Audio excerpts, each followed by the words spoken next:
Miss Kayla, how would you want me to introduce you? I don't know. Like, I wear so many hats. I know. I hear him talk a lot of smack. They be acting real tough. Fake cash money records. I'm a rapper, I'm a poet. Chest turn to thrones when she hit the seat. She stay hungry, she be eating I'm a beef. social worker, I'm a Snaking hope, director, give it out like, for free. I don't Walking know. by faith, but we gon' see. Cash is We fine. gon' see. We gon' see. They be doing a lot of talking, but we gon' see. We gon' see. Thank you for tuning in to another episode of A Businessman. I'm your boy, Sirr. And I got Miss K today.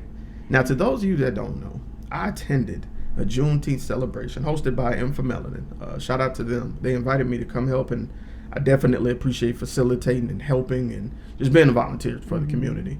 And I saw Miss K at a panel, and her amongst a few other guests who I've reached out to absolutely stole the show. I'm going to be honest with you. The candidacy and the honesty that you All right.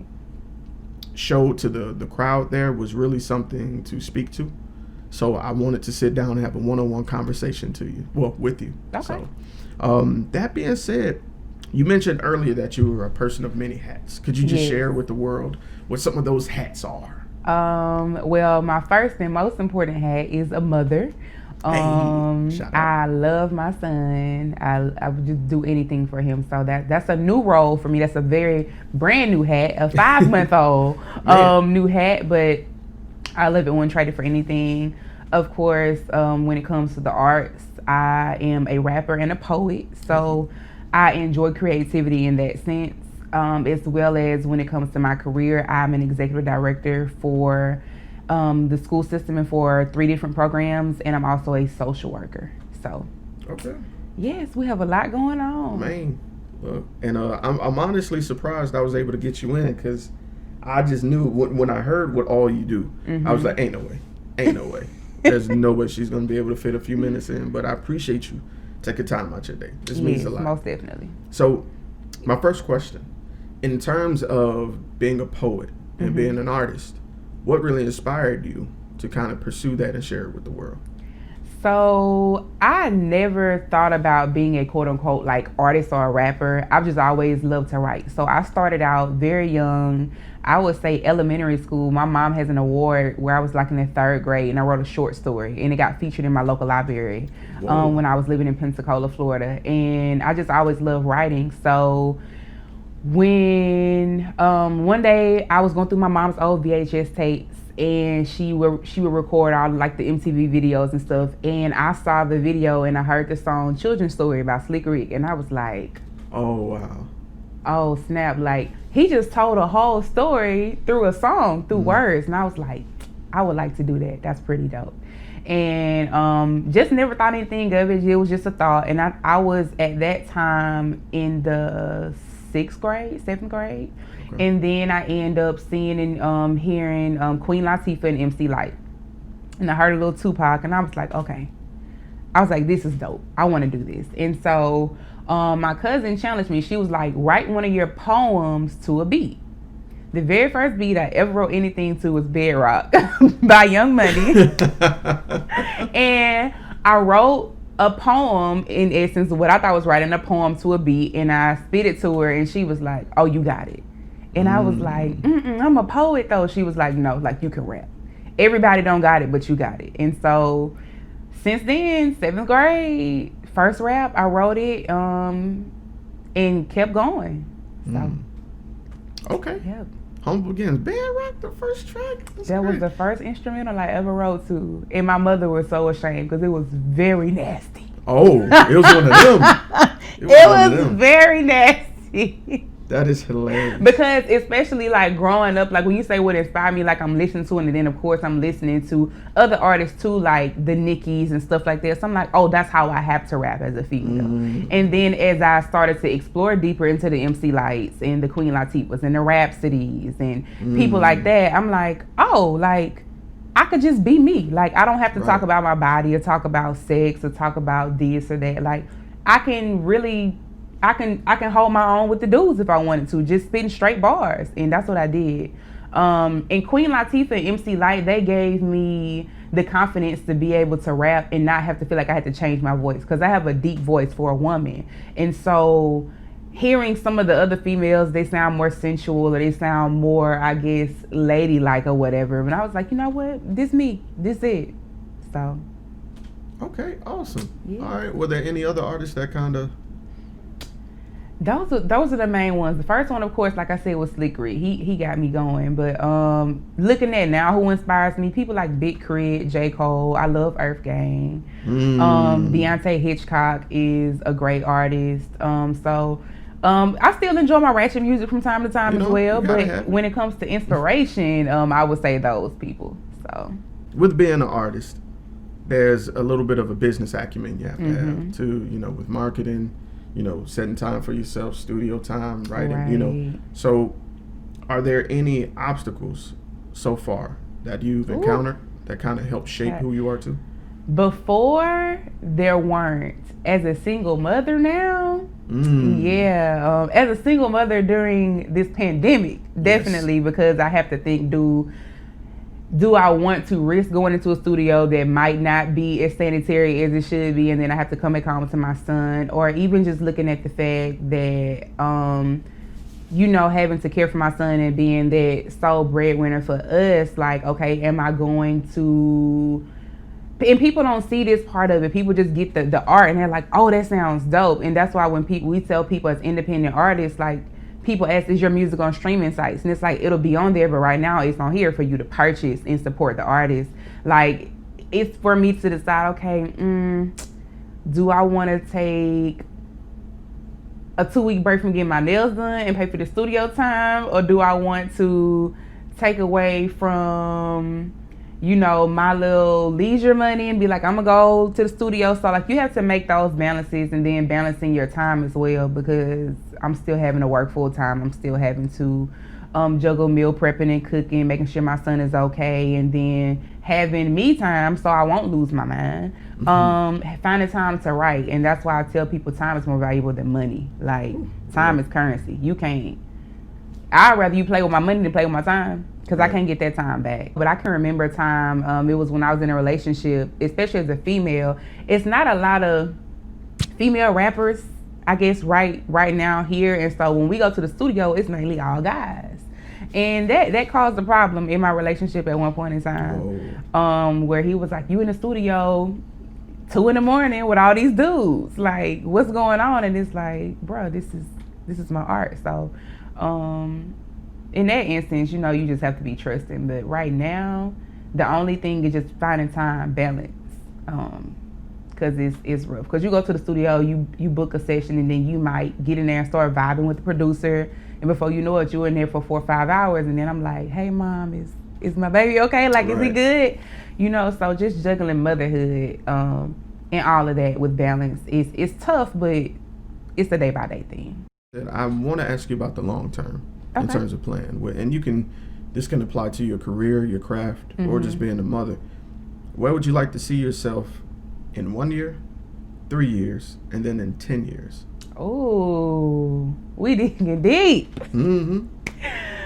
So I guess we'll start with 1 year. So in 1 year, hopefully you guys will have at least 2 to 3 projects from me, because I still want to be dropping music back to back to give it to y'all as far as art-wise, musically. Hopefully within 1 year, this pandemic has calmed down and we can get back to doing shows and being with each other and feeling each other's energy, because this is cool, but being able to like rock with my people in the crowd and crowd interaction, I love it. Like, this stage really gives me life. As far as my career, helping more kids, helping out here trying to be superwoman and save these lives, especially for my young brown boys and brown girls, just being able to let them know that there is a way out. And in a year for my son, hopefully he ain't emptying out my pockets, because he's huge. My son is 5 months old, 21 pounds, and he's over 2 feet tall.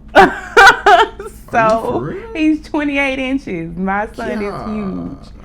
So it's a family thing though. I'm tall, my dad's tall, my grandma's tall, his dad is tall. So you said 5 years? 10.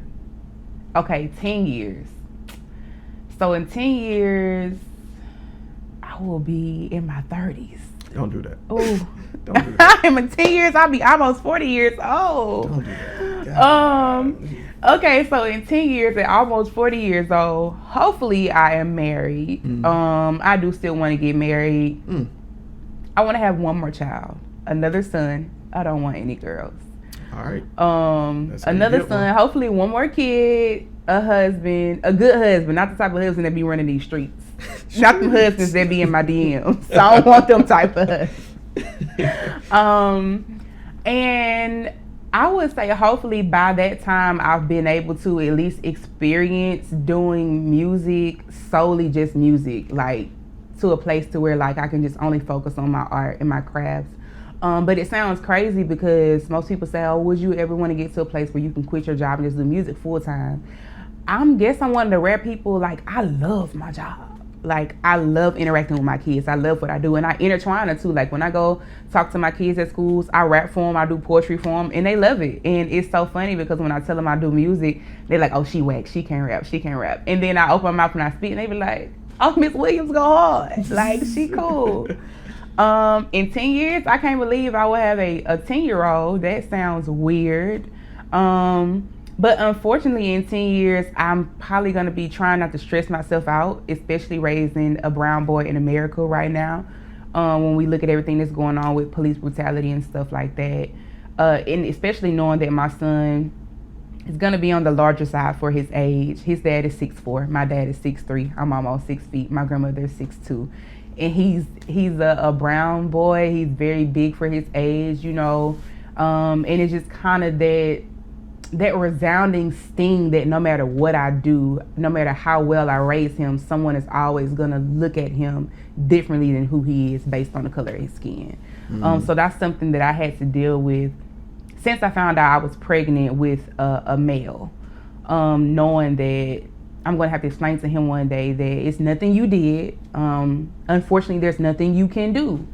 Just, you know, and it sucks that I can't even say just do A, B, and C, how you have to talk with them when you get pulled over or something, because we've seen instances where people have done the right thing and it still ended tragically. So I think that's one of those places where I really have to strongly depend on just my faith in him just being in the right place at the right time and not the wrong place. Because, yeah, it will drive you nuts if you sit and think about it. But, yeah, so. I agree with you. And this time, if you sitting and just surround yourself with the negativity, it will get to you. Yes. You know, it'll create like a paranoia in a sense. So it's important to see something else. When I tell you, like what you just said, I took a 3-week break from social media because literally every day I logged on, it was another video, it was another article, it was another recording being leaked of an officer doing this, or of racism, or of somebody being killed, and like you see it and you hear it, and literally my mind space was cluttered. I couldn't think. It was affecting my parenting. It was just too much. And within that 3 weeks, like I didn't believe how much stuff I got done. And it's not to say, oh, just shut it out, because Black Lives Matter is gonna always be relevant. It's gonna matter, but your mental health matters as well. Like I can't help the movement if I'm sick mentally. I can't help the movement if I'm not mentally healthy, like, and I'm not able to vocalize or able to actually be there and be present with you. And I think people don't realize how much trauma we take in on a daily basis. And it's not normal for us to be okay with watching somebody get shot down and go back to eating lunch and working for the rest of the day. It's not normal, and it affects your psyche, and people don't realize that. And so just having to pull back for a minute, only focus on the present. I did something. I learned how to make my own face wash, my own body wash with essential oils and natural oils. My skin started looking better. I done lost weight. Like I'm glowing. I'm like, you know what? This was healthy. I needed this, you know, not to mention just taking pictures. And this sounds crazy, but I took more pictures and videos of moments and of my son that was just for the moment, not necessarily to post them, if that makes sense. And so many times we don't realize, like, I'm not even enjoying this moment for the moment. I'm enjoying this moment for social media. So it was pretty dope, just being able to be in the moment and be present in my mind as well. So learning to live from the inside out. But yeah, it's been dope. That's awesome. So I want to go back in time a little bit. Okay. You know, there's always like influences that kind of help shape who we are. Were there, and I love to give a shout out to teachers, because teachers I feel like are some of the most underrated heroes out there. Were there any teachers that helped cultivate that artist in you? Absolutely. I have 2 teachers. One teacher was my 7th grade teacher at Warrenton Middle School in Pensacola, Florida. Hood city. Warrenton, anybody from Pensacola knows when they hear Warrenton, like, oh, it's hood.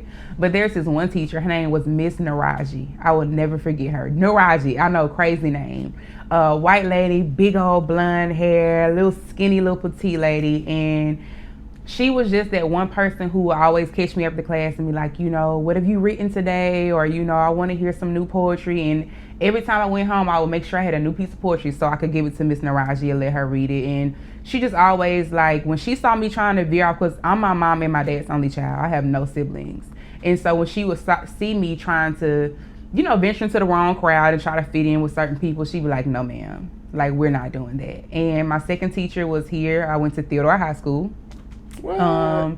Yes, her name is Miss McGuff, and she was our, oh my goodness, what class? It wasn't creative writing. I forgot the name of the class. But she allowed us to, like, do skits and plays and just do different talents. And so she would let me dance in class and rap and do poetry and all kind of stuff. But she was just like a dope teacher, and she allowed all of us to be our goofy selves. Even when we was acting a fool in her class, she didn't send us to the office. She just let us be us. Wow. So yeah, those were the 2 teachers that definitely will always have an impact on me. That's what's up. That's what's up. So let's switch gears a little bit. Are there any family members that you just can't leave out? Of course. I mean, my mama. Hey. Like, I definitely can't forget about my mom. Like, you know, most people already know this about me, but me and my father really didn't get a strong relationship until I was around like 19 or 20. So he's my best friend now, but he really wasn't there when I was growing up. So my mom was a single mom, grew up with just me and her. So me and my mom kind of had a mother-daughter, but like a friend relationship by me not having any siblings either. Like, I was always with my mama. It sounds very crazy. I didn't stop sleeping in bed with my mama until I was 12 years old. It's horrible. And the only reason I stopped sleeping in the bed with her when I was 12 was because I wanted to start talking on the phone to boys and I didn't want her in my business. So that was that. And so yeah, my mom was told when I was 10 that she would be paralyzed from her neck down because she has what's called degenerative disc disease. And it's where like a piece of your spine, like it breaks and it hurts really bad. It's very painful. And so growing up, I watched her persevere through that and still keep a job and going to do this and do that just so I could have the best and I could be able to do things I enjoy doing. And I, to this day, really don't ever remember my mom telling me no, but not in a spoiled sense, but in a sense to where it's like, I want you to know that anything that you want, like, you can have it. If you want to go sign up for this program, I'm gonna make it happen. And so my mother has just always been that woman to where, like, she made a way. Like, she just made it happen. How she made it happen, I don't know. But she made it happen and she made it look easy. Now as a mother to my own child, I see that it wasn't magic, it was sacrifice. You know, like, she sacrificed so that I could have, and I do the same thing for my son now. So definitely my mother. My grandmother was the same way. I watched her do that with my mom. And she was there for us. So those 2 women, Stephanie and Lucille, them was my people. Lucille was crazy. But that was my everybody family, need one of those. You know my grandmama was like, my grandma was Medea before Medea was out. I feel that. I feel that. Definitely. You did not want to try Lucille at all. She would like hit you in the mouth and then get back in the choir and finish singing her solo. That was Lucille. Better not step out of line. Better not. Okay. Well, Miss Kayla, I have one final question. Okay. It's not even really a question. It's more like a motivational thought.